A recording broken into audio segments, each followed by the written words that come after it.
ये है कौन जिसने इस भारत जैसे देश में जो अप्रत्यक्ष रूप से हिंदू राष्ट्र भी है ये, उसमें किसकी हिम्मत हो गई, कौन माइका लाल था जिसने 32,000 हिंदू लड़कियों का फोर्सफुली कन्वर्जन करा दिया और उसको ISIS में भेज दिया सीरिया। और यहाँ की एजेंसियाँ, यहाँ की सरकार, यहाँ के नेता, यहाँ की पुलिस, यहाँ की खुफिया तंत्र सब खत्म। तो 32,000 अगर भेज दिया तो 32 लाख भी हो सकता है, तब तो ये देश खत्म हो जाएगा। प्रधानमंत्री जी आप अगर समर्थन करते हैं तो पहला मुकदमा तो प्रधानमंत्री जी पे होना चाहिए। देश का मालिक कौन है? घर का मुखिया ये कहे तो केरल में बीजेपी की सरकार नहीं है, केरल का मुख्यमंत्री रिस्पॉन्सिबल है, आप साबित कीजिए। प्रधान फिर गृह मंत्री रिस्पॉन्सिबल है, एजेंसी है वहाँ। अरे कांग्रेसी वामपंथी में ये देश का मुद्दा है ना, आप इसको पार्टी से मत जोड़िए ना। मुख्यमंत्री स्टेट हेड होता है और प्रधानमंत्री जो है वो राष्ट्र प्रमुख होते हैं। तो मुख्यमंत्री और प्रधानमंत्री दोनों कह रहे हैं। पूर्व 2 CM का बयान कोट किया जा रहा बार बार, आपको पता होगा 2 CM का बयान कोट किया जा रहा है, एक वामपंथी CM थे और एक कांग्रेसी CM थे, तो वो दोनों भी आ गए। और भारत के प्रधानमंत्री भी कह रहे हैं कि ऐसा हुआ है भाइयों बहनों। तो अगर भाइयों बहनों ऐसा हुआ है तो भारत के लोगों के लिए चिंता का विषय है कि भारत जैसे देश में जहां के सुरक्षा तंत्र के बारे में प्रधानमंत्री जी 2013 में कहते थे कि सीमाएं तो सरकार के हाथ में है, फिर आके से जाता है। तो 32,000 लड़कियों को धर्म बदलवा कर और सीरिया पहुंचाने वाला आखिर वो गैंग कौन है? दाऊद तो यहाँ है नहीं, वो तो भागा हुआ है। अब इस देश में कौन है? ये भी टुकड़े तो सरकार कहाँ है?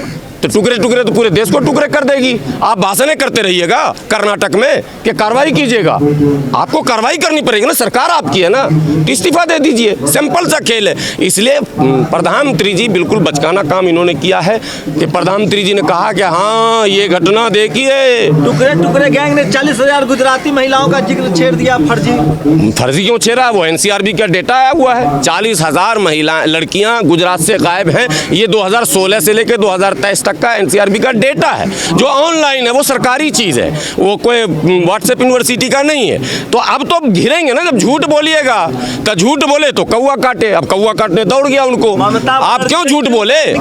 आपको कर्नाटक में वोट लेना था तो आप सरकार चलाते हैं। जैसे मैं सरकार में हूं तो मैं लोगों को बताऊंगा 4 वर्षों में हमने ये काम किया है, आगे आपका आशीर्वाद रहेगा तो 5 वर्षों में हम ये काम करेंगे। सिंपल सी बात है। आप बजरंगबली को भी लाए, आप केरला स्टोरी भी लाए, आप एक 91 गाली भी लाए, मगर आप बिजली पानी सड़क रोजी रोटी पढ़ाई लिखाई दवाई कमाई का चर्चा नहीं करेंगे जी, नहीं करेंगे जी भाइयों बहनों। देखो 91 गाली क्यों मुझे मिला, पहले इसका हिसाब कांग्रेस दे ना। पहले नेहरू जी ये बताया कि क्यों 91 गाली कांग्रेस हमको दे रही है। पहले नेहरू ये बताएं कि यहाँ इस तरह की फिल्म, ये जो सारे फिल्म जिहाद कर रहे हैं, ये बना क्यों बम्बई में? कहाँ है वो फिल्म सिटी?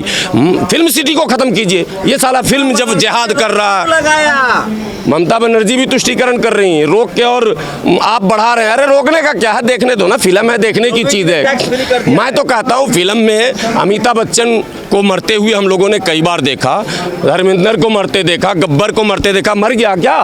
एक फिल्म में नाना पाटेकर एक बंदे को पकड़ के उंगली चूड़ता है, ठीक है, और बोलता है ये खून मिलाया, देखो हिंदू का खून मुसलमान का खून। उसका उंगली देखा कभी आप लोगों ने? जिंदगी में नहीं चुरा गया। टोटल फर्जी होता है, कल्पनाओं के आधार पर फिल्मों का निर्माण होता है। इससे तो 100 गुना बेहतर मुंशी प्रेमचंद्र की कहानियां थी जो समाज की वास्तविकताओं को मैंने कहीं ना कहीं झलका, उससे झलक आता था। नमक का दारोगा, पूस की रात, ये सारी कहानियां जो उस जमाने में थी उसमें दम था। आज की फिल्म में कुछ दम नहीं। आज की फिल्म में तो रोज हीरो मर रहा, हीरोइन मर रही है, विलेन मर रहा, सब मर ही रहा, फिर सब जिंदा खौर मवर उतना ही तादाद और बढ़ रहा है। ये खामखा तो लोगों को ये सोचना चाहिए कि भैया फिल्म है, रहने दो, दिखा रहा। अच्छा मुसलमान का दिखा नहीं है, मुसलमान का उसमें अगर कुछ दिखा दिया तो क्या फिल्मों में हिंदू के खिलाफ नहीं दिखाया गया क्या? अरे फिल्म है, उसमें सब चलता है। हिंदुओं के खिलाफ बहुत कुछ दिखाया गया इस देश में, सैकड़ों ऐसी फिल्में आई हैं, कई धर्मों के खिलाफ दिखाया गया। ऐसा नहीं है, फिल्म को फिल्म रहने दीजिए। अरे प्यार को प्यार ही रहने दो, कोई नाम ना दो, ये कहा गया। आप फिल्म को भी राजनीति में, उधर धर्म को भी राजनीति में, सब कुछ को लाके राजनीति में। और राजनीति विशुद्ध रूप से रोजी रोटी पढ़ाई लिखाई दवाई कमाई पर होनी चाहिए। आपका शिक्षा का स्तर क्या है, स्वास्थ्य में आप दुनिया में कितने नंबर पर। भाइयों बहनों, भारत का डंका बज रहा है कि नहीं बज रहा है? नमस्ते ट्रंप हमने किया कि नहीं किया? वो झुग्गी झोपड़ी में दीवार हमने खिंचवाई कि नहीं खिंचवाई? भाइयों बहनों बताओ, कितना महान मैं प्रधानमंत्री हूं। लेकिन उसी अमेरिका से रिपोर्ट आता है कि आपके भारत में अल्पसंख्यकों के साथ अत्याचार हो रहा। अमेरिका की इतनी हिम्मत कैसे हुई कि भारत सरकार के खिलाफ वो रिपोर्ट दे रहा है? इसका मतलब आपका डंका फूट गया, चला नहीं। आपने भाइयों बहनों, भारत का डंका बज रहा। कतर जैसा चीटी भर देश, लोतरा तो जंतर मंतर में आदमी हट जाएगा, 1 करोड़ भी उस संख्या नहीं है कतर का। कतर की आबादी 1 करोड़ की नहीं है, वो हमारे राजदूत को तलब कर लेता है और आपका डंका बज रहा है या डंका फूट गया। सच सुनने नहीं लोग न सुनना चाहते न बोलना चाहते हैं। और मोदी मोदी मोदी कर रहे, क्या पागलपनी देश के अंदर आ गया। देश को विकास में सबकी भूमिका होगी और सब लोगों को अपना दिमाग खोलना पड़ेगा, आंख खोलना पड़ेगा और दिल साफ करना पड़ेगा। हिंदू मुसलमान बनकर अगर देश चलाएंगे, देश विश्व गुरु नहीं बनेगा, भारतीय बनकर आपको देश को देखना होगा। और नेता हजारों नेता है देश में, सब हमारे गांव समाज में भी नेता हैं। हम भागती नहीं। आप केरला स्टोरी देखेंगे? मैं फिल्म देखता ही नहीं हूँ, पहली बात। राज ठाकुर के साथ सारे पत्रकारों ने देखा। अरे भाई, उनके पास काम क्या है? जो भी नेता भी, योगी जी भी बोले हम भी जाएंगे, बड़े लोग हैं, उन लोग के पास क्या है?